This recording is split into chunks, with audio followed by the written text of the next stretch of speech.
kid. And he put his nose up to my nose, and he just started, licking my nose and my face, and I think it was love at first sight. WebMD's Holly Zuloff grew up with dogs, but as an adult hesitated bringing one into her household because her husband, Jay, is allergic.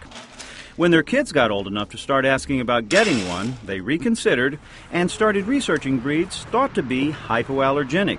That is, ones believed to not trigger allergies in humans.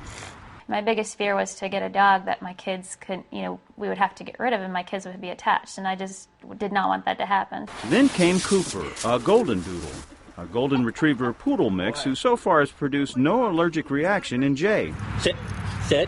The couple didn't take the task of finding a suitable dog lightly, considering several potential candidates.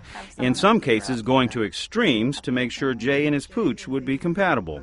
My wife was just taking the puppies out and handing them to me, and I was just touching and petting the puppies and stuff, and then my wife took some of the dog's saliva out of the dog's mouth and started wiping it all over my face. She's like, let's see if you're allergic, let's see if you're allergic. But is there really such a thing as a hypoallergenic dog?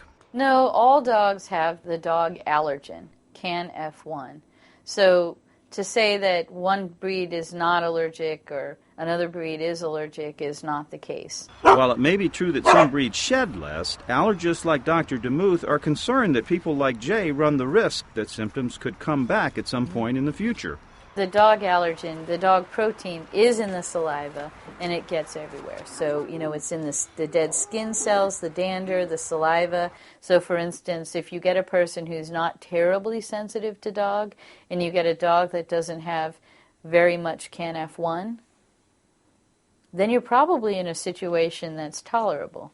But how are you going to know that ahead of time? One strategy is to go through a round of allergy or immunotherapy shots to see if your body builds up a resistance to the dog allergen several years ahead of actually getting one. And the way it typically works is we give small measured doses of the allergen over time, and you kind of trick the body into learning to tolerate that protein.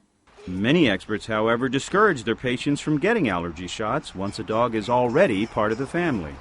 But you can imagine if you're living with an animal, the amount of protein that's in the house from the animal is probably more than you're giving for the allergy shot.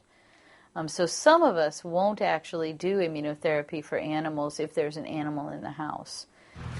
So if symptoms come back for this family, your advice might be get rid of the dog. Yeah, and I hate that. We're happy to report that Jay and Cooper's friendship continues to be symptom-free. For WebMD, I'm Damon Mahard.